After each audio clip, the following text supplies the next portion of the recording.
So, coming up on today's show, we're going to go through a CBS Sports article that had some make or break players for 2023, and they had two Browns players on them, Jedrick Wills and Elijah Moore, who they say Wills is kind of in that make or break season territory, and Elijah Moore is in a bust season territory. So, we're going to go through that, but also make sure to subscribe. I'm not going to go full Uncle Sam on you guys and say Browns fans subscribe. But also, if you're looking for a free Browns YouTube channel, consider subscribing and helping us grow this channel. Now, let's start things off by talking about Jed Wills. Like I said, CBS Sports included Jedrick Wills as one of 8 make-or-break candidates for 2023.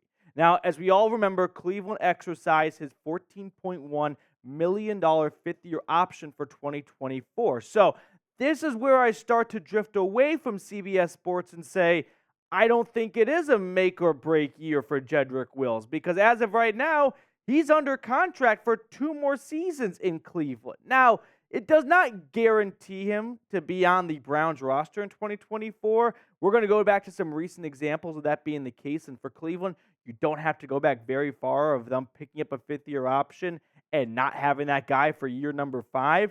But I don't think he is in a make or break territory. But let's see what Chris Trapezo said from CBS Sports. If Wills plays more like fresh out of Alabama Wills in 2023, the Browns will most certainly extend him. He'd be too valuable a piece to lose early Cleveland's Watson era. If his downward trend continues, do not be surprised if the Browns opt for either an early 2024 draft pick or Dawand Jones and Jack Conklin at tackle next season. Now, like I was saying, picking up the 5th-year option does not guarantee that Jedrick Wills is on this team in 2024. But to me, it greatly decreases the chances of moving on from him or benching him for Dawand Jones. That's a very expensive left tackle. Now, unless Dawand Jones looks like a future all-pro tackle and he was just an all-time hidden gem by the Browns in day 3 of the draft, sure, I could see them going that route, but that's a big if and a big leap to get to. If Dawand Jones just looks like a rookie, his rookie year, and going into his second season doesn't look like a runaway favorite to start at left tackle, I don't know if they're going to be rushing to bench Jedrick Wills in favor of a second-year player who is, by the way, Jedrick Wills, a $14 million option for 2024, which they have already picked up. Now, they're not going to cut Jedrick Wills, which is why I don't think it's really a make-or-break season for him. They could trade Jed Wills if he doesn't play super-duper well. We have seen some players get their 5th-year options picked up and then traded before they ever play that 5th year. Baker Mayfield most recently had his 5th-year option picked up, and we know what happened next. TJ Hawkinson went from Detroit to Minnesota.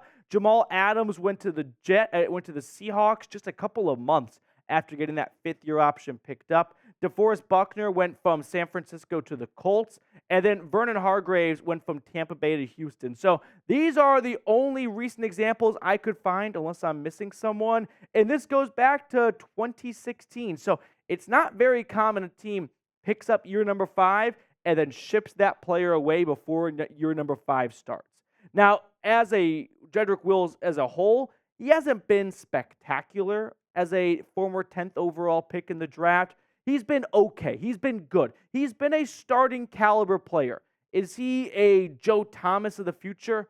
As of right now, it certainly does not look like that. And PFF kind of backs up that point. They graded him at 62.9 overall last season. Now, another knock on Jed Wills, unfortunately, as we kind of drag him through the mud, is the pressures allowed have gone up.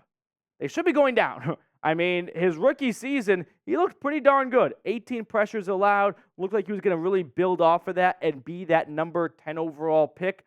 Unfortunately, the numbers just ballooned up to 41 pressures allowed in 2022. Now, when it comes to run blocking versus pass blocking, this is what I want everyone watching to pay extra close attention to. What is he clearly better at? Pass blocking, right? He has much higher grades when it comes to pass blocking compared to run blocking. So, if he is a better pass blocker than he is a run blocker, well, I've got good news for Jedrick Wills because the Browns, I'm going to let you guys in on a secret here. They are betting on $14.1 million in 2024 being an all-time bargain/steal for a starting left tackle in a offense that likes to pass the football for a left tackle that is better at pass blocking. The way this offense is going to be designed with Deshaun Watson, it's not going to be like previous seasons. It is not a run-first offense. This is not going to be an offense that finishes top 5 in carries. Those days are over with. They are going to air out the football. They're going to pass it downfield. That was the whole point of giving Deshaun Watson $230 million, which was to throw the football 230 million times. So if that's the name of the game, Jedrick Wills is a lot better at pass protection. And for $14 million, that's not even top 15 money for tackles. So that is an all-time bargain if you get Jedrick Wills in an offense that suits his skill set a lot more. And that is Cleveland's line of thinking. That is their approach for Jedrick Wills, where, sure, he might not be a future left tackle for years to come, but for 5 years for a rookie contract, we'll take that, especially for the last 2 years where he might flourish and he might get an extension because we are a pass-first offense, and that's what his specialty is, pass protection. So predict it down below for me. Will Jedrick Wills be a franchise left tackle? It doesn't seem like he's on that path right now, and to me it seems like he's a guy that will be out of here after 5 years. But hey, who knows? He could have a resurgence in year 4 and get a nice fat contract extension going into his 5th year. I certainly hope so, because that means Jedrick Wills is this team's future at left tackle. And that's a big cornerstone piece to have solved if you want to compete for a Super Bowl. Go ask the Cincinnati Bengals about it. They have not really been able to figure that out the last couple of years. The reshuffling of the offensive line has more or less been their downfall. That and so jumping off sides or pushing a quarterback out of bounds rather in the postseason. That definitely didn't help either. Now, next up on the show, we're going to talk about Elijah Moore and whether or not this is a make or break season for him or if he is on a boomer bust trajectory at the moment. Now, before we talk about number 8, I want to give a shout out to people who have recently sent in some super thanks. If you're unfamiliar with super thanks, it's like super chatting during a live show, except it's during our video. So if you want to go to the bottom, kind of by that like icon, you can see the heart with the $sign in the middle of it. And if you want to support the show, you want to be an MVP, and you like the free content tier, or if you want to get a shout out like Scorpion, Rick Stanfield, and Chef Ruben, super thanks goes a long way to keep the lights on, of course. Plus, we'll be sure to give you a shout out. So thank you so much for everyone who supports the show, whether it's liking the video, commenting, sharing, subscribing, all that good stuff. Super thanks definitely is a great way to go above and beyond. Now, getting back to Elijah Moore, CBS Sports labeled Moore as a player in danger of being a bust. Okay. He was drafted 34th overall, so a top 35 pick, which outside of CBS Sports' article, I've never seen players measured by if they were a top 35 pick or not. Now we're just sort of cherry-picking numbers to make our argument, but hey, I'm no stranger to that. Now, PFF did not rank him very kindly last year, but for a good reason. Like, he had no one throwing him the football. Zach Wilson was a disaster, and Mike White really isn't all that good. He just looked better than Zach Wilson. Now, here's what Chris from CBS Sports said about Elijah Moore. Last year was ghastly for Moore. Intermittent rumors about his displeasure with the team and offense, league-worst quarterback play, and minimal production. His reception total, receiving yards, and touchdowns all dropped, and his yards per route ran average sunk to 0.91. The Jets traded him to the Browns this offseason, and with Deshaun Watson, Moore should have a drastically more dynamic play from his quarterback. With Amari Cooper in the mix, Moore will not be asked to save Cleveland's offense. If the light doesn't come on this year, though, Moore will be dangerously close to being considered a bust of a former top 35 pick. I'm going to stop Chris right there and say, can you really be a bust if you're not a first-round pick? I don't know how often people have claimed second-rounders to be busts. Honestly, getting drafted in the second round is like the kiss of death because you have first-round expectations where you can be labeled as a bust, but you don't get first-round money. I would not want to be drafted in round 2. Round 3 is a lot cooler. If you're good, you're like, dude, that's a good pick right there. Round 3, good sleeper. Shout out to the GM for finding him. But also, if you're a third-round pick, like the expectations are there, but they're not as high as second-round expectations, which basically get grouped into first-round expectations. So I don't think he is in a make-or-break territory for a lot of reasons, but I don't think he's in bust territory either. Sure, you want your second-round picks to be hits, but I don't think the word bust can be in the same sentence with round 2. Now, before we get on to the rest of the Elijah Moore segment, we've got a new t-shirt for everyone watching right now. If you want to pick up one of the new Cleveland Browns alternate dog logo shirts, go to chatsports.com/CLEdog. That link's in the comments and the description. If you're a big fan of the new dog logo and you want to wear it to the Muni lot or you want to wear it to a Browns game this fall, get it right now before supplies run out, because these things are going to sell and you don't want to be the guy placing an order in August and it goes, hey, we got your order and we'll get it to you in October or November. And at that point, it's no fun to wear a t-shirt in November in Northeast Ohio. So go to chatsports.com/CLEdog. Going back to Elijah Moore, though, we'll throw his stats on screen in case you're not familiar with them. Great rookie season, right? Only played 11 games and put up 5 touchdowns and 538 yards in a relatively putrid quarterback offense with Zach Wilson. But last year, just an overall step back.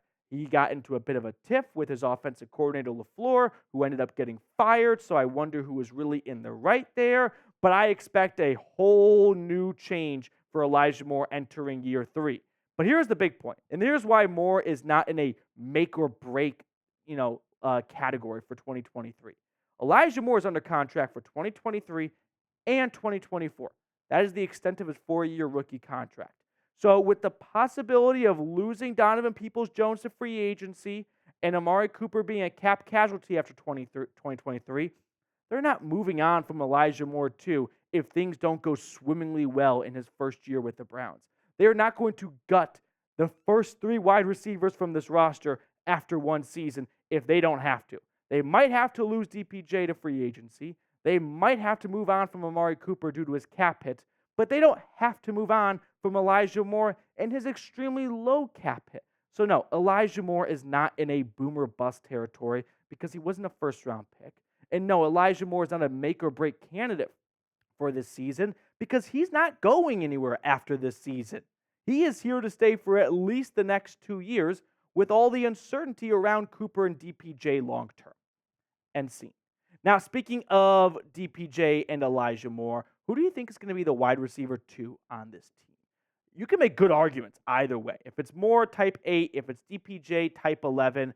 DPJ quietly nearly had 900 yards last year in a run-first offense that had a quarterback change 2/3 of the way through the season. So shout out to DPJ for putting up quietly sneaky good numbers. For me, I'm going to go with Elijah Moore. I just think this offense is going to be predicated around speed. And Elijah Moore definitely has the edge in that department. So if I really had to pick one gun to my head, better 2023 season, I'm going to go with Elijah Moore. But if it's DPJ, I'm not surprised. Before we get on out of here, we have the wonderful services of producer Tex today. Now, like I mentioned on yesterday's show, Tex was out of town all last week, had a good time down in Moab, Utah, exploring some of the national parks. But Tex, I don't know if the producers filled you in. While you were gone, awful performance by your kind. No one's gotten it right on your half of the bench. 1-0 right here. You got a card? What are you going with? Let me go with the 3 of diamonds. That's an awful pick. There's a 0% chance of that happening. 3 of diamonds. I don't think I could have dreamed a worse pick for this one. One more cut. I'm going to go with the 6 of hearts. I was thinking it. 8 of hearts. 8 of hearts. I was just 2 houses down. 3 of diamonds. I don't know what you're thinking, dude. All right, that's going to do it for us on today's show. We're going to sign off, and we'll see everyone later.